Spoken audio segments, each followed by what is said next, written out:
শহরে ইট পাথর দেওয়ালে আমাদের হয়তো বিলাসিতা দেয়, কিন্তু মাটির ঘরের মতন শান্তি মাটি এই গোবরের মিশ্রণটি শুধু ঘরের লেপেই দেয় না, এই মাটির সাদা গন্ধে যে কি অদ্ভুত এক শান্তি লুকিয়ে আছে তা হয়তো এসে ঘরের চার দেওয়ালে বসে কখনো বোঝা যায় না। আগে ঘর দুয়ার এভাবে লেপে পরিষ্কার করা হতো, এতে ঘর দেখতে আমরা অনেকে হয়তো জানি না এই মাটির আর গোবর দিয়ে ঘর লেপার পেছনে কিন্তু অনেক কারণ আছে।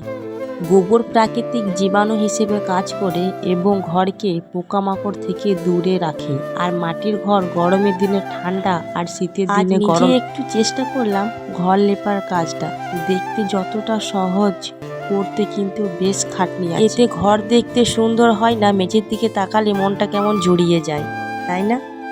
লেপা মোছা কমপ্লিট, চলো এবারে দুপুরে খাওয়ানোর জন্য কিছু বানানো যাক। আমি এখানে 3টে আলু নিয়েছি, আলুগুলো ভালো করে ছাল ছাড়িয়ে ধুয়ে পরিষ্কার করে নেব।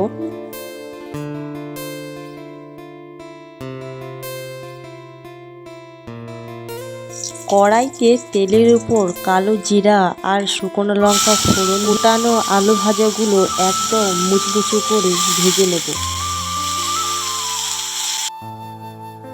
আমার আলু ভাজা পুরোপুরি কমপ্লিট, চলো এবারে খেতে বসি। কাল রাত্রি জলে ঢেলে রাখা ভাতগুলো সারা রাত ভিজে এখন একদম তৈরি। হাত দিয়ে যখন জলসহ ভাতটা পাত্রে তুলছিলাম, ভাতের এক একটি দানা যেন এই গরমের দিনে এক ফোঁটা অমৃত। পান্তা ভাতের সাথে ছিল কাঁচা পেঁয়াজ আর কাঁচা লঙ্কা।